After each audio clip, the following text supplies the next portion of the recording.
Tindari, a legendary place perched on a promontory overlooking the sea. Tindari is certainly one of the most beautiful spots in Sicily. It is a very small place, but full of things, almost as if the people left space for all the findings. Tindari was founded in 396 before Christ by Dionysus the Elder, tyrant of Syracuse. Over the following centuries, it became a stronghold for Imperial Rome.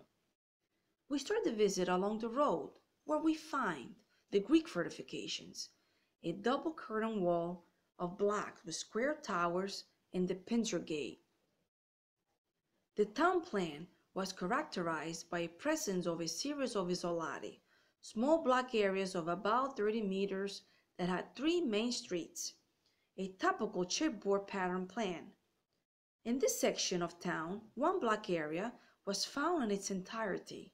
That's because of the terracing of the land that contains buildings on different levels. In the back part of the Decumano, there are tabernae, three of which had a back room.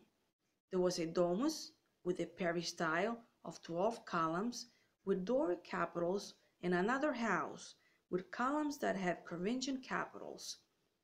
Both of the houses are from the Roman period. What's impressive is the bath area, still now legibly, almost perfect. We can see the calidarium, the frigidarium, the teptarium, and the system that let them work. We can also see the dressing rooms and many wonderful mosaics, among other ones who depicts the Trinacria, logo of Sicily. Certainly, the most fascinating monument is the Greek theater of the 4th century before Christ, that the Romans later modified to be an amphitheater for use with gladiators.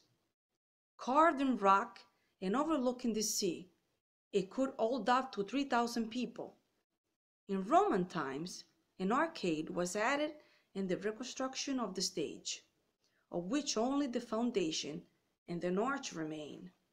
The orchestra was transformed into an arena, surrounding the auditorium with a wall, eliminating the 4 lower steps. Another interesting monument is the basilica, a porch with 2 floors from the 4th century before Christ, with a large central gallery, a barrel-walled ceiling, and 9 arches, flanked by 2 roads covered with arches as an overpass. They were leading to the agora that was located where no one finds the characteristic Black Madonna shrine. And there, in the depths of the sea, the lakes, water trapped by sandy dunes.